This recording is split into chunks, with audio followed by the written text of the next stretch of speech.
In Toronto's Portlands, there's a huge old building that looks like something out of a movie. You've probably seen it. The tall smokestack, the giant steel frame. That's the Hearn Power Plant. But what most people don't know is that it's connected to a disaster that's mostly been forgotten. This place wasn't just a power plant. It was the site of accidents, toxic pollution, and serious safety issues. People were hurt here. Some even died. And for years, the problems were ignored or quietly pushed aside. While the city moved on, the dangers at Hearn stayed hidden. The building started falling apart. Hazardous materials were left behind, and the real story was lost. In this video, we're going to dig into what really happened at the Hearn Power Plant and why it still matters today. It's a story about mistakes, cover-ups, and a disaster too few people talk about. But before we start, I'm on a road to get 1,000 subs as a small channel. If you want to help me, make sure to subscribe, like, and comment. Okay, let's get to it.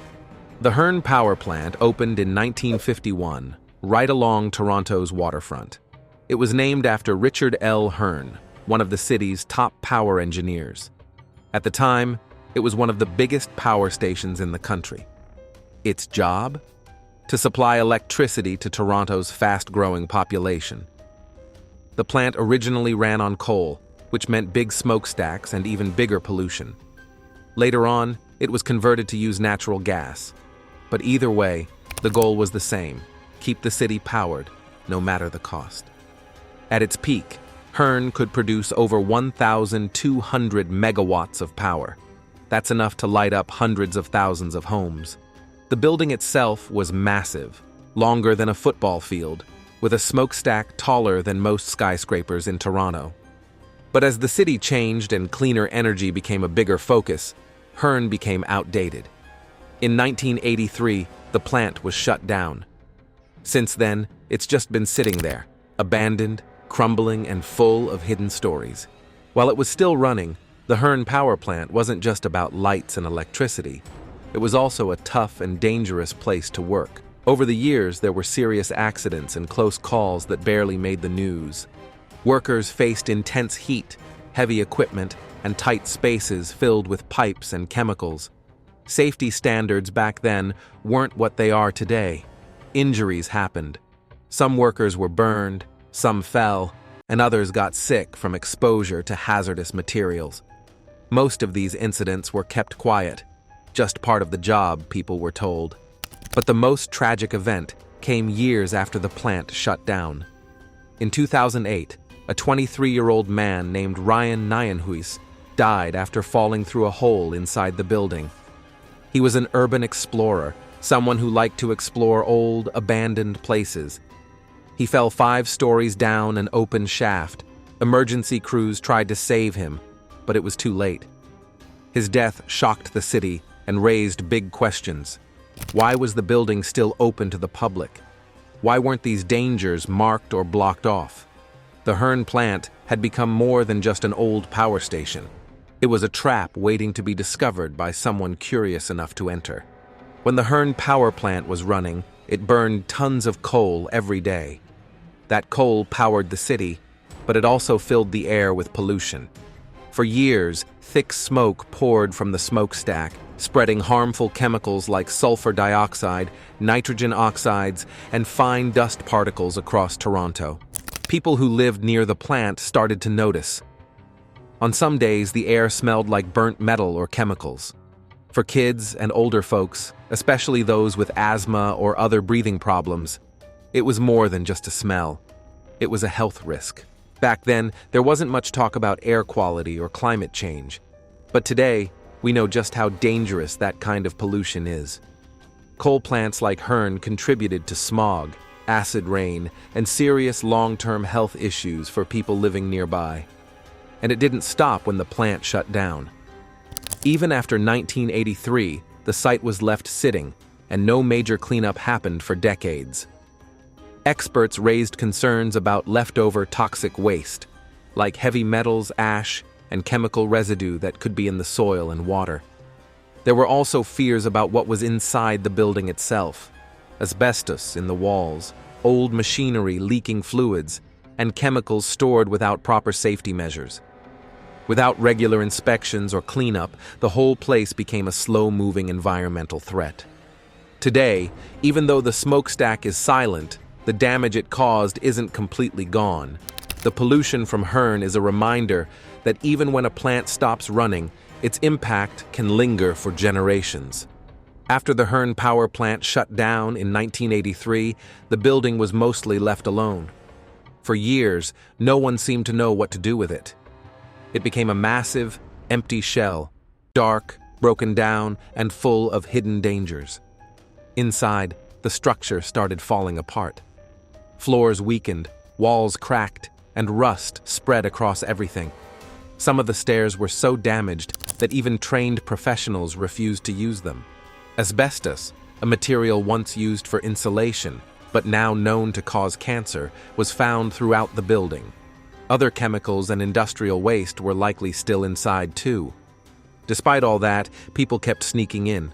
Urban explorers, thrill seekers, and even event organizers started using the site. At one point, the Hearn was even set up as a venue for an art and music festival. But eventually, the city had to shut that down after inspectors called the building too unsafe. It wasn't just about falling beams or unstable floors. It was about long-term health risks. Anyone walking through that space could be breathing in dangerous dust or stepping on unsafe ground. The city and property owners were slow to act, and over time the building became more of a hazard than a landmark. What could have been cleaned up and secured became a decaying reminder of neglect, and as it continued to rot, so did the chances of making it safe again. One of the biggest problems with the Hearn Power Plant was how often people ignored the warnings. Experts raised safety concerns for years about the unstable structure, toxic materials, and the risks to anyone who went inside. But the response? Mostly silence. City officials didn't push hard for a cleanup. The building's owners didn't rush to secure the site. And the public? Many just didn't know the real danger. Because Hearn was no longer active, people saw it as part of the past, not a current problem. It took events like the death of Ryan Nijenhuis in 2008 to bring attention back. By then, it was clear the building wasn't just old, it was dangerous. But even after that, not much changed. Urban explorers kept going in. Photos from inside the plant popped up online, showing collapsed staircases and flooded rooms. Those pictures said what the city wouldn't. This place was a disaster waiting to happen. If the warnings had been taken seriously sooner, maybe someone's life could have been saved. Instead, the danger kept getting pushed aside, out of sight and out of mind. Over the years, people have come up with all kinds of ideas for the Hearn Power Plant. Some wanted to turn it into a massive movie studio. Others pictured it as a music venue, a museum, or even condos. And for a short time, it actually hosted a big arts festival. But every time a plan got close, safety concerns stopped it. Engineers said the building needed millions in repairs just to be safe to walk through. And underneath all those creative ideas was the same problem. What do you do with a massive, crumbling, toxic building? There's also a debate over whether to keep it at all. Some see the Hearn as a part of Toronto's history that should be preserved. Others think it's too far gone, too dangerous, and should just be torn down. Today, there's a newer power facility next door, and the land around the Hearn is being looked at for future development. But the plant itself? It still sits there, quiet, fenced off, and slowly falling apart. Its future remains a big question mark. But one thing's for sure, whatever happens next, the real story of Hearn, the danger, the damage, the silence, shouldn't be forgotten. The Hearn Power Plant isn't just an old building. It's a symbol of how cities can forget their own past. For decades, it helped power Toronto, but it also left behind pollution, pain, and risk that too many people chose to ignore. Workers got hurt. A young man lost his life, and the environment took a hit that still isn't fully cleaned up. Through it all, there were chances to act, to fix things, to make it safe, to tell the truth. But over and over, those chances were missed. Now the Hearn stands as a warning, a reminder that what looks abandoned isn't always harmless, and that disasters don't always come with headlines or sirens. Sometimes they just sit, quietly rotting, until it's too late. If we want safer cities, we need to learn from places like this, not just to tear them down, but to understand why they failed in the first place.